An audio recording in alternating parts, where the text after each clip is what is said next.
Autun were getting worse by the day. Autun's burns spread had already extended up his forearms, and Kalia wasn't faring much better. That really weighs down on me as I make preparations to infiltrate the hospital. After smearing a layer of soot over my arm, I wrap it up in bandages. Having observed their system several times already, I had determined that only a basic preliminary check was given at the entrance. Though they'll probably look more intensively later, I'll already be inside by then. Upon completing my masquerade, happy faces on parade, masquerade, I line up in the next wave of patients. When it comes to my turn to be inspected, though, the doctor seems a bit wary. "Did that hurt?" he asks after poking my faux wound. I didn't feel anything. Thinking quickly, I answer in a way that seems unintuitive. "Are you sure you touched me?" "Go on ahead." Wow, these doctors are great. The doctor nods before turning his attention to the next patient. Areas marked by the rainbow fire seem to lose all feeling after all. It was only when the deviant burn spread that the victim experienced pain. I had learned that much from observing Kalia and Autun. After passing the entrance checkpoint, our group gets cleared to enter. Several details stand out to me as we're led deep into the building. Oh yeah, everything is white, except for the end, which is not white. That's a lot of details. Though it sounded like there was significant activity in the distance, the area we were being led through was utterly empty. Even security detail was absent. It seemed the guards weren't authorized to enter this area. Moving around will still be difficult at this rate, though. After being brought to a large junction, individual nurses began taking us one by one into separate rooms. The nurse assigned to me was wearing a surgical mask and had an average build. After leading me into a checkup room, she closes the door behind us. A raised stretcher, a counter with a faucet, and a closet. Perfect. "Okay, ma'am. Could you please remove the bandage on your arm and show me your burn?" She begins preparing a syringe on the nearby counter. "What's in the syringe?" "This is a mild relaxant, meant to calm you before the procedure. It'll just be a little..." After finishing her preparations, she tries to turn around, but I don't let her. I grab her by the wrist and press down on her shoulder blade, pinning her against the counter. "What are you..." Twisting the syringe out of her hand, I wrap my arm around her neck and cut off her circulation. Oomph, oomph, oomph, oomph, oomph. Maintaining the choke until she goes limp, I insert the tip of the syringe into one of her bulging blood vessels and press down on the plunger. Mild relaxant was an understatement. I had known from the beginning the sedative was intended to knock out the patient. After all, none of the mended victims outside had been able to describe the treatment process. Okay, so then you've just wasted a syringe full of a huge... That was a huge advantage, and you just wasted it on the nurse that you had easily subdued. Well, then again, no, just put her in a sleeper hold and knock her out. They'd all said they'd fallen asleep and woken up cured. After stripping the nurse of her uniform, I tie her up using some cravats I find in the closet and gag her using the bandage on my arm. Gross. Then I place her in the closet, in the recovery position, wash the soot from my arm, and don her uniform. Complete with mask and cap, it served as an excellent disguise. It was like a game of Hitman. So far, everything had gone as planned, but from here on out I'll have to improvise. Bringing my ear to the door, I try and gauge the situation outside. It's like Anime 47 here. It isn't until several minutes pass that a general bustle begins to pick up. Choosing that moment to act, I enter the hallway. Upon exiting, I find myself amidst a stream of nurses carrying stretchers of the deviant burn victims. In addition to being rendered unconscious, the patients had been stripped naked, exposing their injuries to plain view. I begin moving down the hall. Glancing into the rooms as I pass, I spot a lone nurse at the head of a stretcher. As if it were completely natural, I step in and grab the other end. 3, 2, 1. The nurse counts off before lifting in sync with me. Letting her take point, we join the flow of traffic. This one's a really young one, isn't she? Though it goes well initially, the nurse suddenly starts speaking to me. Yeah, I respond ambiguously as I look down at the patient on the stretcher. It was as the nurse said. The girl couldn't have been much older than Kalia, yet she was missing a leg, the deviant burn having spread over nearly half her body. I have a little girl just like her back home. The nurse falls silent, her gaze locked straight ahead.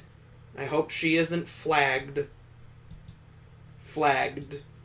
A term that could only carry one meaning. It was as I thought. The hospital was triaging its patients.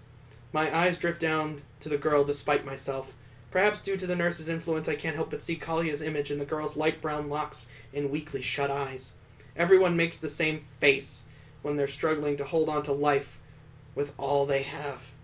Though I want to avert my eyes, for some reason I feel compelled to look. Well, that's not that bad. All these stretchers are empty. After rounding several corners, we enter a large open area where we're directed by the stretchers to lay the stretchers down in a grid-like orientation. Taking my place among the line of nurses gathering on one end of the room, I watch on as a pair of important-looking people enter the area. You're certain there's no other way, Director? There is no doubt. It's identical to the 12th calamity that ravaged our homeland. A silver-haired woman with an air of authority was discussing something with the chief of the Sakatrini Guard. We can't have more than half of the afflicted. We can't save more than half of the afflicted. There must be some kind of mistake. Surely there exists UL technology that can treat it. The deviant burn cannot be treated by medical science. Not even amputation or debridement is effective. It is a death sentence that spurns the laws of the world. That we are even able to save half is a fortune our homeland never knew. Before we established this method, the case fatality rate was 100%. I see. I understand now why you were so quick to take the initiative. A clipboard-toting assistant runs up to the duo. Continue as planned. The subordinate nods and dispatches a group of doctors to inspect the patients lying on the ground. One by one, the doctors examine the patients before attaching colored tags to their stretcher. Black, red. Black, black, red. There remains a problem, though. What do we tell the people? They are beleaguered and battered, and their frustration continues to grow by the hour. We may see violent protest if we continue to keep them in the dark. We alone will shoulder the truth. If a riot occurs, you have clearance to suppress it through any means necessary. Nearly our entire force has been mobilized here, but I fear even that may not be enough. There's no need for alarm. It is a last resort, since they are poorly suited for non-lethal mass suppression, but the lost children are stationed here as well. They are currently carrying out patient acquisition operations at the moment. You even have a system for abducting non-compliant victims, huh? For the sake of saving as many as possible, there is no cross we will not bear. We will go to any lengths towards that end. That is the burden of surviving that we did back in our homeland. If this is the path we must take to save as many as we can, that is what we will do. Oh, good. He made that decision really quick. It was really easily swayed. The Sakatrini Guard will ensure operations in Ancient News are not hindered. A wounded people scattered by the upheaval of sudden calamity. When forced to confront the reality of their helplessness, they will search for release. Something, anything that gives them a mean to resist their powerlessness. It is a fire that cannot be doused. Should it be forbidden from challenging the sources of its frustration, its flames will simply aggress in another direction and consume something else. You can't mean a scapegoat. The fire fell from the sky, burned everybody. What's she gonna blame it on? I think the people can easily be like, yeah, the fire did it. It happened often back in our homeland. If a scapegoat is created, do not try to save them. We made that mistake in the past. It is not something that bears repeating in Sakatrini. Let them have their scapegoat. That is how deep the pus runs in the people's hearts. Like, this is totally somebody who I believe is out to protect and look after people. Do you understand? Yes. Having finished her business with him, the director proceeds deeper into the building. Haven't we had enough sacrifices already? Hunching over wearily, the chief departs from the room. Before long, the doctors finish their examinations, and the head nurse signals us forward. I find myself gravitating towards my precious precious works too, patient, where I find the same nurse from before. Lifting the stretcher up, I begin following a stream of nurses, only to stop short from my partner's resistance. Black doesn't go this way. Letting her take point, we join a different procession of nurses heading deeper in. The ones with missing limbs are always flagged, after all. Huh. Even though I knew that. No, things aren't as white. That means this is a bad one. Several ramps later, we arrive at a metal underground room divided by a partition. There, we're directed to lift and place the patients on the other side. Upon completing our task, the majority of nurses start to leave. However, my partner doesn't budge from her spot. A departing nurse places a hand on her shoulder. You don't have to watch. But my partner shakes her head. I don't want to look away from what we're doing. When preparations are complete, a woman with steely gray eyes enters the room. It was the director from before, accompanied by her clipboard-toting shadow. Begin. At her command, a click resounds throughout the room. A deep rumbling begins to fill the air. Beyond the glass, the air starts simmering as several sections of steel wall flare up. The room was heating up. Did they intend to cook the patients alive? Unable to do anything but look on, my eyes drift over to the girl I had carried here. That's when I notice her beginning to stir. Somebody's moving in there. Someone cries out in horror as they notice as well. The girl sits up. She looks at her hands. Then she begins to scream. Loudly. At the top of her lungs.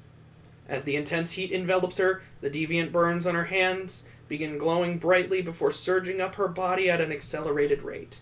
Shocked silence grips the room as the girl collapses and begins weakly crawling along the floor. Yeah, I think there's something wrong with this author.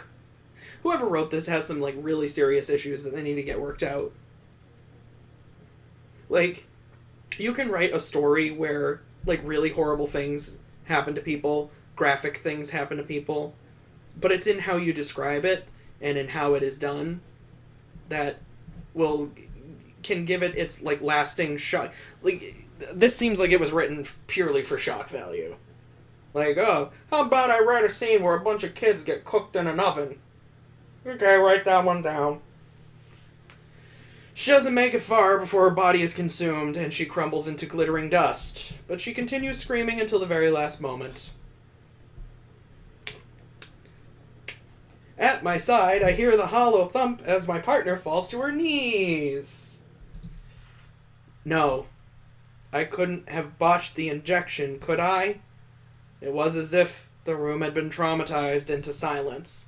At long last, the rumbling stops. These sound effects. A hissing sound fills the air as the chamber begins venting.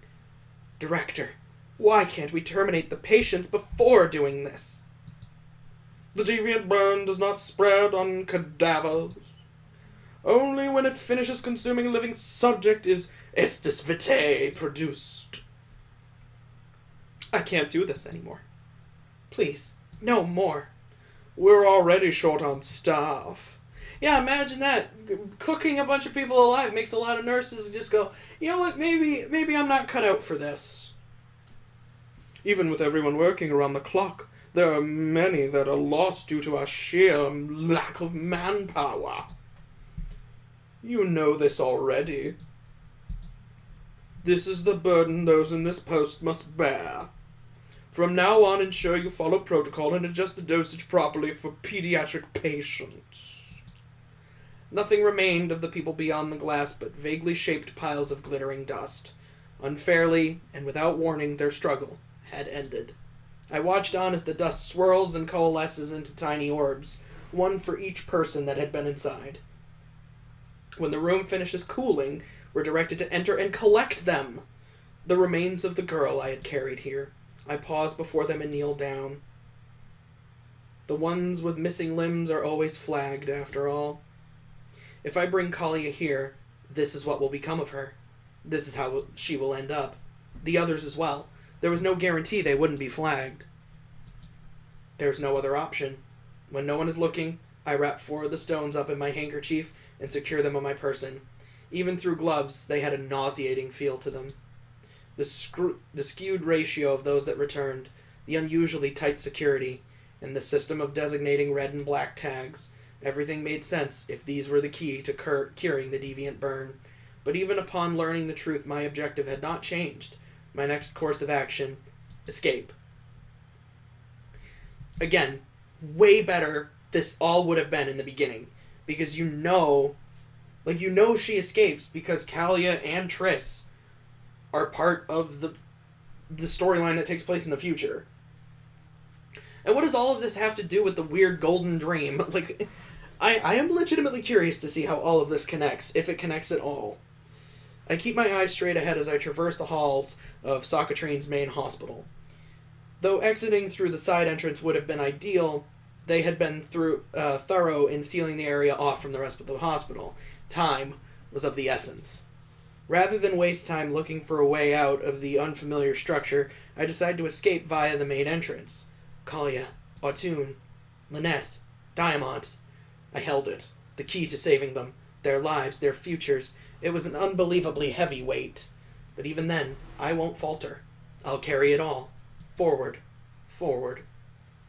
The entrance was already in sight. Just a little more. Oh, good, she made it out. Phew, that was intense. Exiting into the outside world, I find that night is set to descend before long. Just say it's evening. God damn. Come on. All I have to do now is pass through the checkpoint. Though freedom was within reach, I control my gait with rigid discipline. Just as I'm about to escape, though. Attention all channels. Halt all personnel attempting to leave the grounds. A reverberating voice breaks through the glass lock on my heart. Use of force is authorized. I stop in place. The world felt like it had gone deathly still. Hey, you! Stop right there! A fragile balance. Without hesitation, I Gughugu him. As he reaches out, I snatch his hand and dip a little in there, and two. Twisting his wrist back in one fluid motion. Shatter that balance. My steel flickers across his eyes as I bring him... Oh my god, I forgot! She brought in a bunch of throwing knives into a hospital! They didn't check that? They just poked her in the arm, was like, I guess you're burnt enough, go ahead in. Oh my god. I forgot she had the knives on her this whole time. Oh dear. My steel flickers across his eyes as I bring him to his knees, blinding him. Gah! Streamers of blood chase after me as I dash off, bobbing and weaving through the crowd of onlookers. Get her! Yeah, they just watched this guy get his eyes sliced open? Get out of the way! Screams and shrieks pierce the air as the guard detachment mobilizes to give chase. Having committed the layout of the area to memory, I knew the closest array of alleys was to my right. Once I break free of the throng, I make a beeline for it. As I pass through the mouth of an alley, my ears catch an order being issued from behind. East perimeter, come in. Suspect is heading in your direction through the alleys. They're wearing a nurse uniform and are armed and hostile. Intercept them. After making several turns through the convoluted alley system at full speed, I cut down on my momentum and hone my hearing. The sound of pounding footsteps. Positioning myself behind the next corner, I wait until my target is on the verge of passing before leaping from the shadows with a high-angle feint. Caught off guard, he lifts his sword over his head to try and parry the foe attack. But before our blades make contact, I drop down and close in, pressing his elbow up to prevent him from bringing his blade to bear. Tracing a tight arc through his gullet, I plunge past him and start running in the direction he had come from. So one guy gets his eyes sliced. This guy's just fucking doing his job, and he gets his throat slit. To his gullet. However, I find their coverage to be tighter than expected. Are they watching football? I was getting boxed in. Eyeing a door at the end of the alley, I rattle it only to find it locked. It appeared to be an old spring-loaded mechanism without a bolt. Slipping my knife into the door slit, I pry the jammed striker plate as far away from the frame as it'll go.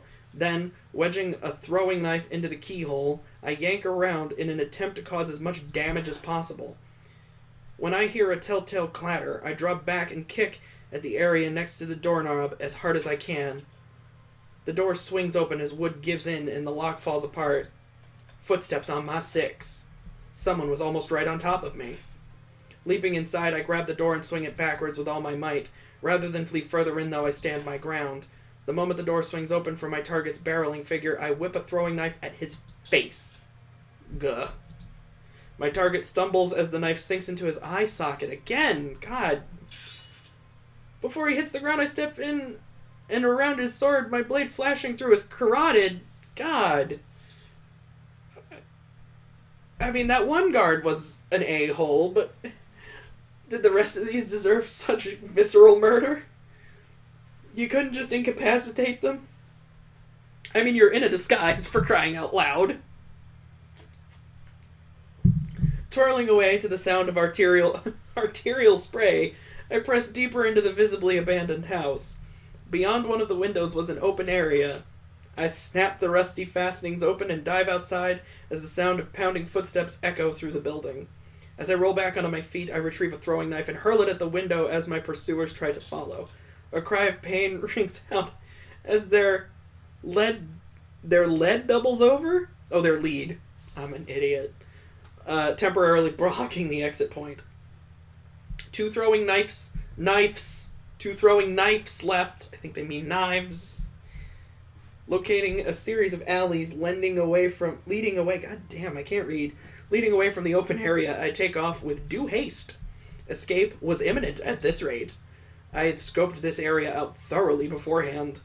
However, several turns later, I come to a crushing halt. I had forgotten to take something into account.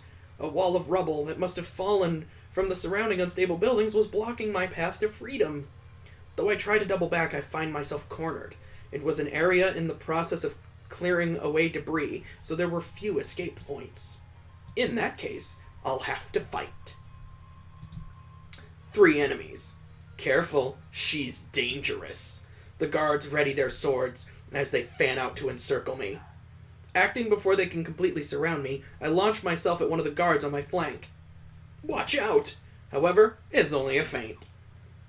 At the sound of footsteps behind me, I twist and whip a throwing knife at the second guard as he rushes forward to cover his comrade. The knife lances into his arm, causing his sword to fly out before him.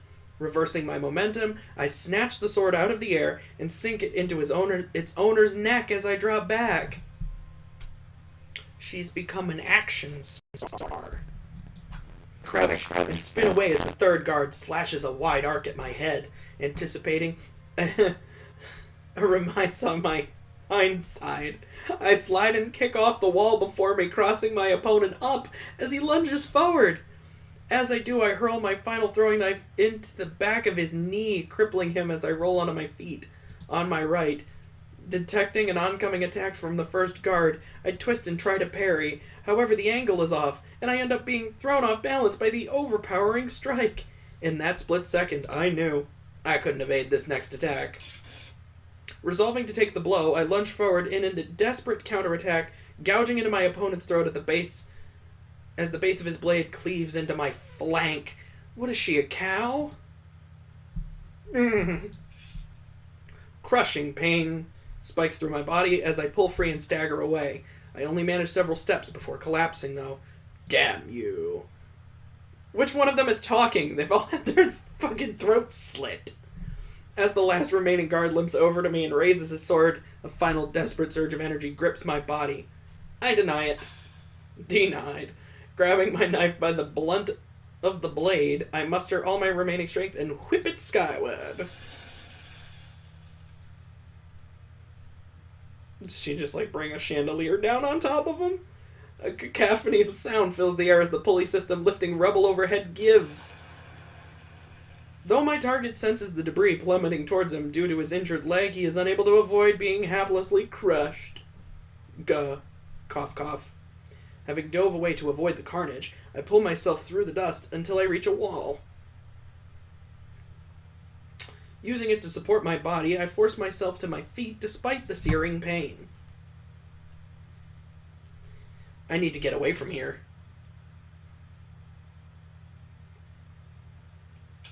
Sticky. Warm. Wet. I don't like any of these adjectives. As I stumble down the street, I feel my organs try to spill out from under my hand. You got hit in the flank. Are your organs spilling out through your butt?